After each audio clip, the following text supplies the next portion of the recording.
What's up YouTube? It's the one and only Legend of Winning, aka Low, and I'm back with another video.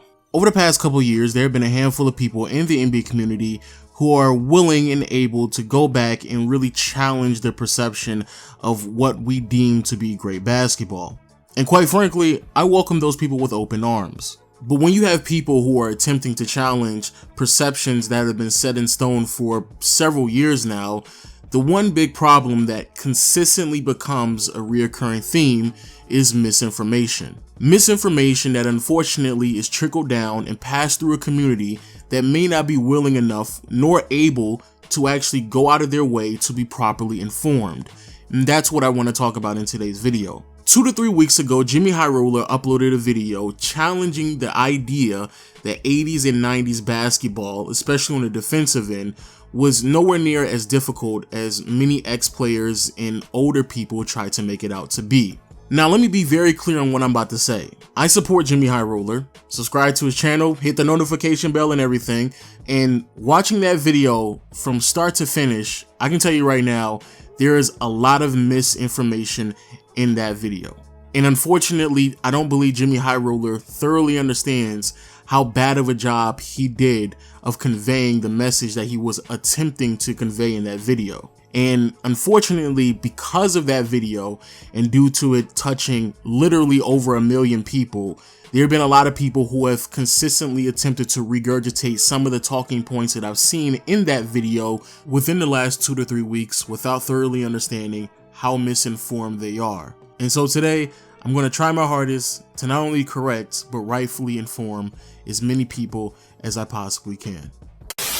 Clarification added to prohibit handshaking through rigid enforcement, allowing a defensive player to retain contact with his opponent so long as he does not impede his opponent's progress. So, since 1979, it has been completely illegal to handshake players in the NBA. Not really. The rule that Jimmy Highroller is referring to was the NBA's first attempt to try to reduce the impact of handshaking in the NBA, but it failed miserably for multiple reasons. For starters, it allowed the defensive player to put their hands on the hip of the offensive player so long as it did not impede their progress. Now, the reason why this rule was such a massive failure is because unless the offensive player was making an obvious or dramatic move from one hand to the next, attempting to switch directions, there's no way that the referees were going to know how much pressure the defensive player was applying with a hand check that could potentially be impeding their progress. 6 and the Knicks 4, and there is the foul on Harper for the hard hand check. And it was almost like Derek Harper was going to see what he could get away with, and Joe Crawford all over it. It's hard to tell how much resistance he is showing with that hand check. Barb, you were talking about how much pressure does Derek Harper pull out. First of all, you're allowed a light hand check, but not to impede the progress of the dribbler. So it's just a matter of the officials putting a little bit more closer look into the hand check. The rules are intact.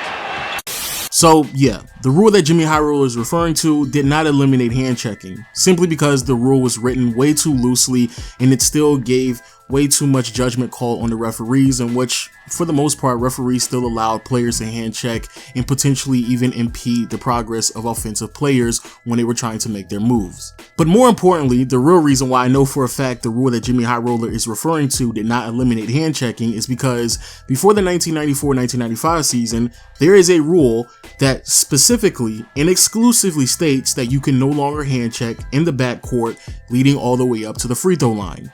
So if hand checking was truly eliminated in the NBA, why would they have to write another rule that clearly states that it was eliminated before the 94-95 season? Would like to see that part of defense taken out in the future of the NBA. Well, the feeling is the rules will be adjusted come next season because there are several masters at that, and Derek right at the top of the list. The other rule, of course, no hand checking. The players have adjusted quite early in the year. Everybody was very concerned about it. They've gone to the forearm, but the players have really adjusted to it, and we hardly see it called anymore.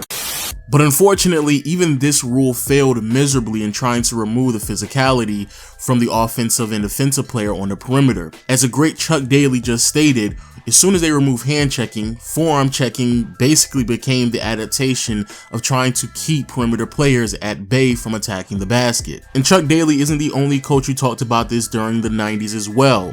Phil Jackson is also on record stating, defenders then started using their forearm in the shoulder area and hip area of the offensive player in effort to reroute the offensive player or to slow them down. But the most important thing that I want to convey was the reasoning behind changing the rules, as Rod Thorne, who at the time was the vice president of basketball operations of the entire NBA, clearly stated, as he was the one who was pushing some of the rule changes. Basically, we were trying to encourage more driving to the basket. Our hopes is that teams will get a few more shot opportunities or draw fouls, whatever the case may be. We like to force some players to develop a mid-range game. Now, the reason why the NBA was so hell-bent in trying to seek out some changes is because it was very clear that certain NBA teams were taking advantage of some of the rules at the time, so much so that the NBA was starting to slow down in pace, which thus means the point total was also starting to go down as well, which eventually meant that the NBA and the product itself was nowhere near as good as it once was. And actually, speaking upon pace, I do have to address this part of Jimmy Highroller's video as well. The 80s are widely considered to be the most physical era in NBA history. Now, within that decade, teams averaged 109 points per game. In the 1990s, NBA teams averaged 101 points per game, and in the 2000s, NBA teams averaged only 97 points per game. I'm sorry if I come across a bit too harsh, but quite frankly, I just don't know why Jimmy Highroller was trying to make this argument. Even though, yes, there were rules that were set in place that potentially could have made it a little bit more difficult for some players, especially those on the perimeter, to score, but easily, and everybody should know this, but easily the most influential variable to how many points are being scored on a year-to-year basis is pace.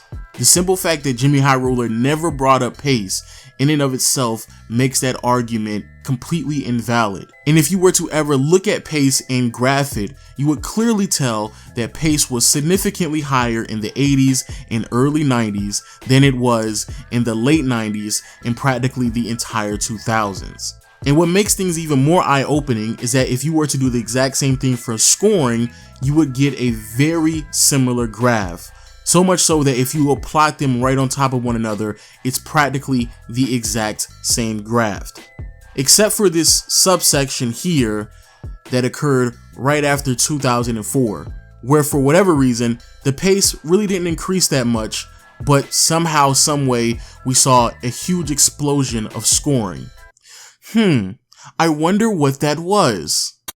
The handshake rule was clarified, redefined, and re-implemented in 2004, and according to most fans, this is when defense lightened up and scoring became exponentially easier. So first and foremost, let me add some clarification here, because Jimmy Highroller is using terminology as if hand checking was fully eliminated in the NBA, in which it never was. So the rule in which Jimmy Highroller is referring to was to further reduce the impact of hand checking, which is what it clearly states in the screenshot that Jimmy Highroller is providing in his own video, as the term curtail means to further reduce, not implement, not reintroduce, but to further reduce. Furthermore, again, in the own screenshot that Jimmy Highroller decided to utilize in his own video, it clearly states that the set of rules that he is referring to was meant to open up the game.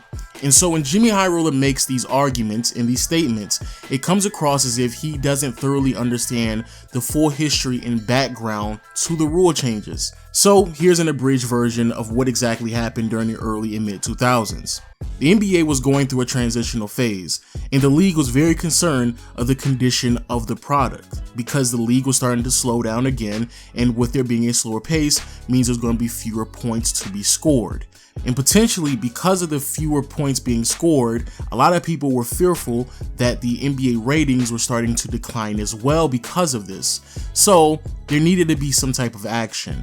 And Jerry Colangelo, the great Jerry Colangelo, came to the rescue of David Stern and the NBA and basically told him that as a lifer, as a diehard NBA fan, If he was starting to be turned off by the NBA, then it was going to be a major problem.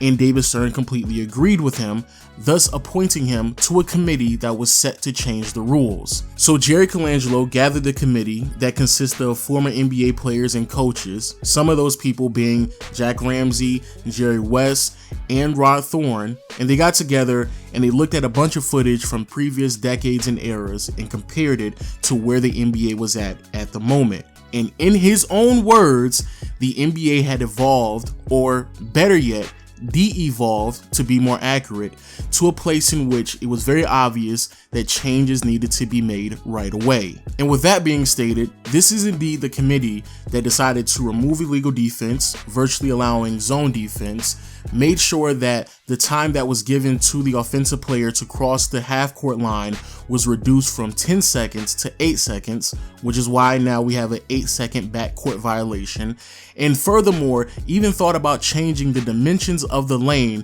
to a trapezoid shape to push out post players further from the basket, thus making it harder for them to post up and eventually and hopefully giving a little bit more influence to perimeter players, but decided not to do that because in Colangelo's own words, he decided he wanted to keep the identity of the NBA. But now with all of the other rules set in place, 2 or 3 years later, the committee also took a look and taking the next steps in beginning to outlaw all hand checking on the perimeter. So that's exactly what they wanted to do. And again, they wanted to do this so it made it easier for players to drive into the lane, open it up a little bit more.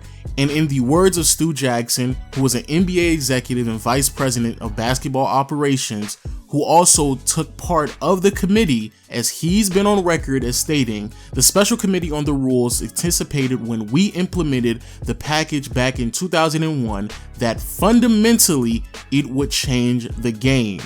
Collectively, all 3 of those rules allowed the game to breathe.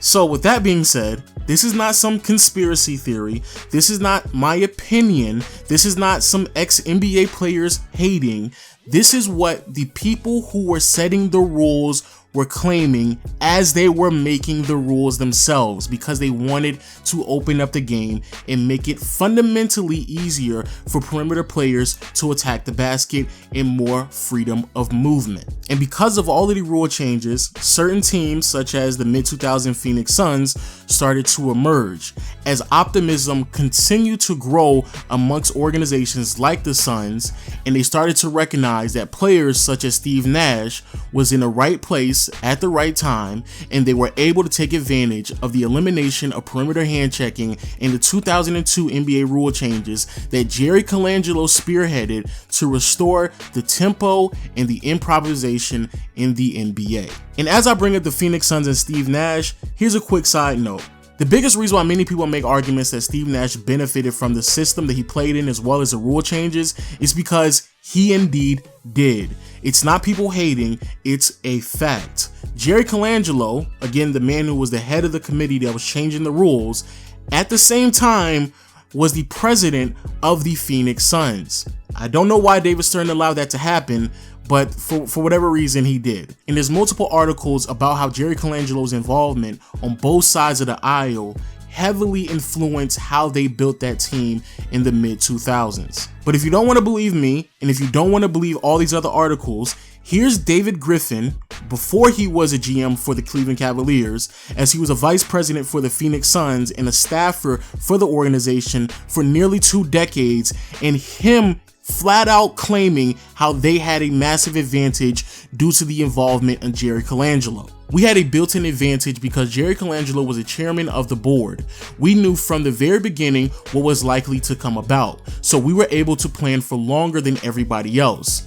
If you told Daryl Morey right now that 3 years from now the cap is going to be a number that only he knows, Houston is going to have a pretty big advantage. We were able to build a team that's pretty ahead of the curve. So that's not me making the claim. That's not some ex-NBA player making the claim. That's not some random blogger making the claim either. That's somebody who was involved with the construction of a team that heavily benefited from the rules changing in the mid-2000s. So when you hear ex-NBA players, including those who played along Steve Nash, make claims such as this, I played with him along with Shaq. And I think there's and correct me if I'm wrong, I think there's this feeling that Nash really took off and became MVP caliber once the rules kind of changed. And, you know, before that, there was a physicality to the game. And once they took the physicality out, you know, at 31, 32, he had his best years, which you really don't hear of. They're not making it up. They're speaking from experience. They know what they're talking about, and they understand what was happening in the mid-2000s to attempt to make it easier for perimeter players to score. But for whatever reason, I know for a fact people are going to try to bring this up as well.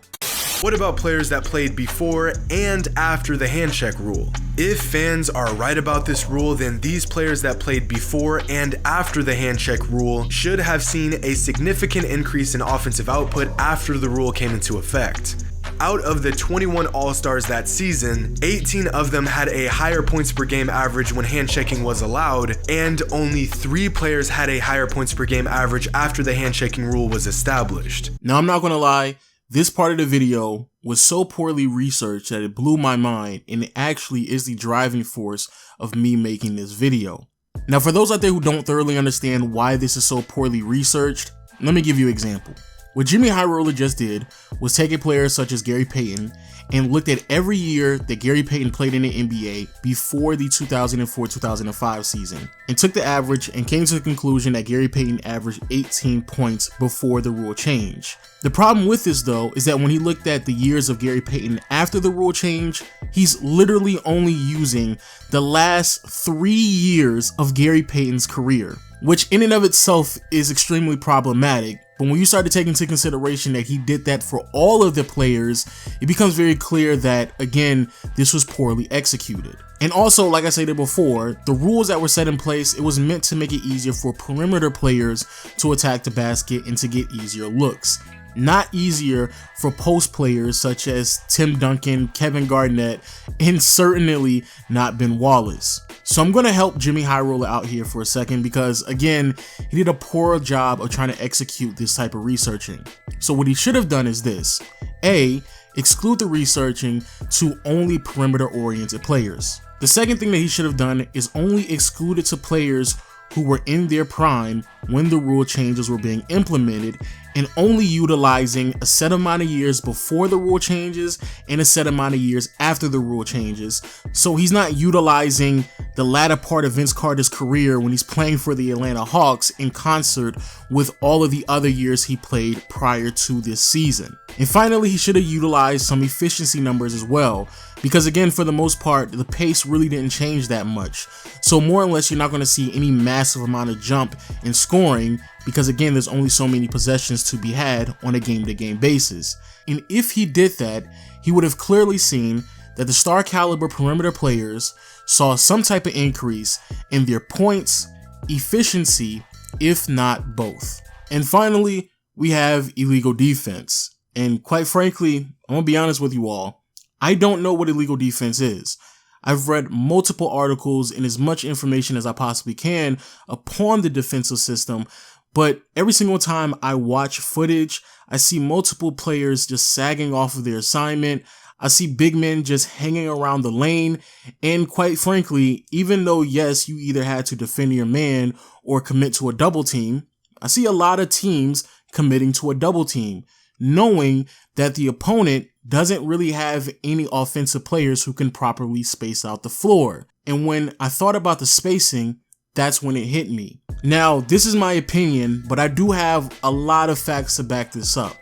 The reason why scoring was so difficult in the 80s and 90s and even in the 2000s in comparisons to where we are in today's league isn't just because of the physicality and hand checking, it's also due to the lack of floor spacing. But the one thing that really makes me cringe is when I hear people make arguments like this. If Giannis Antetokounmpo played in the 90s, all the Bucks would have to do is clear out on the weak side and allow Giannis to abuse his defender and race at the basket. Now, I promise you, I'm not trying to be that condescending, but seriously, do you not watch the NBA? Listen to what he just said again. If Giannis Antetokounmpo played in the 90s, all the Bucks would have to do is clear out on the weak side and allow Giannis to abuse his defender and race at the basket. The defensive players would be forced to follow their man outside too far away to help, even if the player they're guarding isn't an outside threat. The only other option is to double team Giannis and, again, leave your man completely open. So again, I have to ask, do you even watch the NBA? Because if you did watch the NBA, you would clearly tell that that's exactly what teams do in today's game. Quite frankly, the Houston Rockets have basically done heavy isolation for the last 2 to 3 years now with James Harden, mainly because of the amount of spacing that they have on their roster. And granted, in today's NBA, you can technically play zone defense, but due to how prevalent spacing is in today's league, no team runs a zone on any type of consistent basis. Matter of fact, most teams are forced to play man on man because, again, there's so many sharpshooters at every position. And because of the amount of three-point threats that are constantly on the floor, it has forced teams to play defense very similar to how we see executed in the 90s with the illegal defensive rules. And so with all that being said, I do want to leave you on this note. For starters, did hand checking exist? Yes, it did. The NBA attempted to abolish it multiple times but failed miserably due to how loosely the rules were written. But now when it comes to my own personal opinion on hand checking, I think it's completely overrated because majority of teams in the 80s and 90s were established offensively with an interior presence, not through the perimeter. So when I hear players like Kenny Smith talk about, oh, I was hand checked all the time and players in today's game couldn't stand to be hand checked, I laugh because Kenny Smith was on teams where there was more so of an interior presence than there was on a perimeter. So quite frankly, Kenny Smith wasn't the first nor second option on his teams. Now, second, when it comes to illegal defense, did teams benefit from illegal defense in the 80s and 90s? Yes, they did, especially in the late 90s when they changed the rules again that made illegal defense even stricter. However, when people talk about zone defense and how 90s players can't play in today's NBA, again, I laugh at that because it's very clear that you don't thoroughly understand either how illegal defense works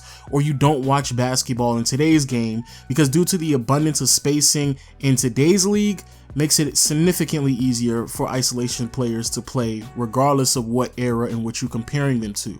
But when it comes to my own personal opinion about zone defense and illegal defense, quite frankly, this is the biggest reason why I believe the 2000s was the most difficult era to score in. Because you had zone defense and they didn't completely eliminate hand checking, or at least didn't try again to completely eliminate hand checking until the mid 2000s. And then also they didn't even start calling defensive 3 seconds until the mid 2000s as well. So you had a whole bunch of teams like the Pistons, the Spurs, the Indiana Pacers in the early 2000s who defensively were extremely dominant in holding their opponent to low scoring numbers, record low scoring numbers, which again made it harder for offensive players to score, which is why, in my opinion, the 2000s were the most difficult era to score in. But outside of my opinions, everything else that I say in this video is irrefutable fact. I put as much information I can in the description below, so if you want to challenge me, you can, but more than likely you're going to lose in that department. And the only reason why I'm not going hard on Jimmy Highroller the same way that I would go hard on someone like Colin Cowherd is because I was at a point where Jimmy Highroller is at right now, where you go on YouTube and you search up all these videos and there's this avalanche of new information that you have to receive.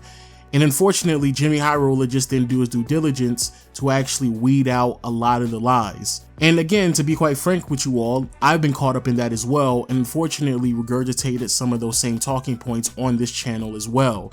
And so, since this type of video is well overdue, I just decided to just take the opportunity and properly inform as much as I possibly can to my audience and hopefully correcting some of the misinformation that was spreaded through that video. But again, no hard feelings. And with all that being said, people, please let me know what you think about the video in the comment section below. If you made it this far, kudos to you, because I know this is going to be a long video. And I'll see you all next time. Peace.